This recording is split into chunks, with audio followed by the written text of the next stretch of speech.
Namaste. There's something very interesting I read and wanted to share with you. There are four kinds of luck. The first one is dumb luck, sheer dumb luck. You're walking on the street, you come across a 2000 rupee note, so it was right time and right place. There was no effort on your part, and the probability, of course, of this happening is very, very low. The second one is action luck. So just because I'm repeating an action consistently, regularly, all the time, therefore there is a probability that something might turn up successful. For example, if I'm tossing a coin 10 times, I can get two or three or four or five heads. Ideally, it should be five, but again, you have to study binomial theorem for that. But if I keep on tossing a coin, I could be getting a three or a four times heads in, or seven or eight times as well. If I toss it 10 times, but if I toss a coin 100 times or 1,000 times, then I could be getting hundreds of heads or tails or whatever you want. But the point is that for every time you toss a coin, it is only going to be 50% probability of getting a head or getting a tail. So just by increasing number of times you're tossing a coin, you can get more number of heads, but that is not something which you have prepared or you can contribute or you can control.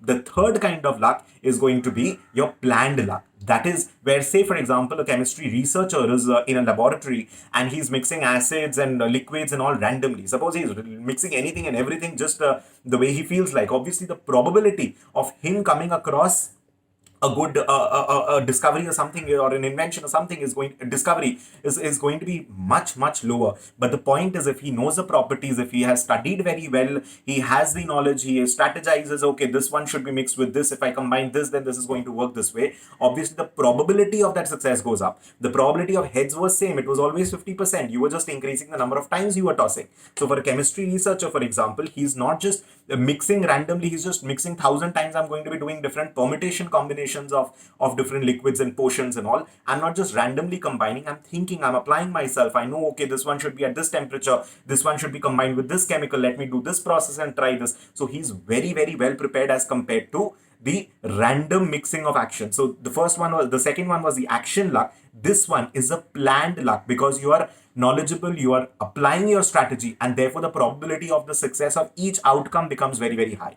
And the fourth one, very important, which people do not consider or do not think about that much, is your unique luck. That unique luck is going to come from ethics, values, credibility. Let me explain how. So basically, say suppose you have created and established for yourself a very ethical, credible reputation. So anytime and every time there is someone who comes up with an opportunity, is going to be knocking your door for your opinion, because you will be getting more opportunities in terms of, say, for example, you have a startup idea. There is a higher probability that you're going to go to a successful entrepreneur or someone who's more ethical or more credible, and automatically he will have more opportunities coming his way, knocking his doors, because of the consistent track record that he has maintained. So if there is any difficult project, for example, you're working in an office, there is a difficult project or a difficult work that comes your way in your office, obviously it is going to go to that person who has worked harder, who has shown more values, who has more consistency in his output, who does more research, who thinks, who does not just randomly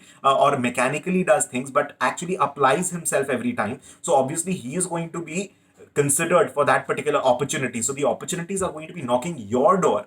So you might be considering that to be luck, but actually it is because of your ethics, your values, your hard work, your knowledge, everything combined. That is why you are going to be at the forefront of getting those opportunities, and that is what is your unique luck. So there are four kinds of luck. The first one is dumb luck, where you don't do anything. Second one is action luck. You're just doing everything, but absolutely without applying your brains. The third one is your planned luck, where you actually become knowledgeable, you try to apply yourself. And the fourth one is unique luck, wherein your credibility, your values, your ethics system, everything comes into your forte. So there are three things that you need to do to increase your luck, to become lucky. One is action. You have to take action. You cannot not do anything. The second one is your knowledge, your strategy, your reading. You have to read because you need to know the different iterations. Okay, this businessman did this way, this company did this way, this was this company's marketing strategy. So once you start seeing things in that direction, you start knowing more ideas and you build perspective, and your planned luck increases. And the fourth one is your qualities, your ethics, your value system. That is going to increase your unique luck. So I was reading this book, Jim Collins' Good to Great. So the successful leaders, the good to great leaders, actually always valued their luck. They always contributed their success towards, they attributed their success towards luck. But the failed leaders, the leaders who actually eventually failed and were only glorified by media, they actually always blamed luck whenever it was their failure and credited themselves when anything went well. But the good to great leaders were actually always crediting luck when things went well, and they always used to take the blame on themselves if anything went wrong.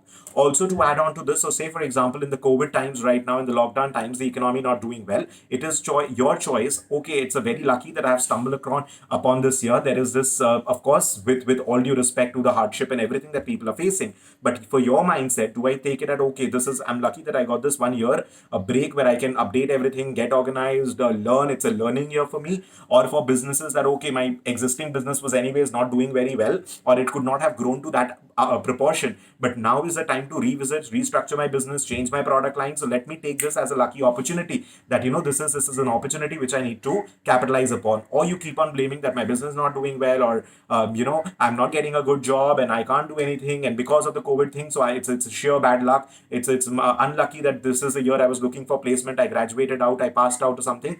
Or you can learn absolutely everything and then rise when the economy goes up. So I hope you guys have a great day ahead. Thank you so much for hearing me out.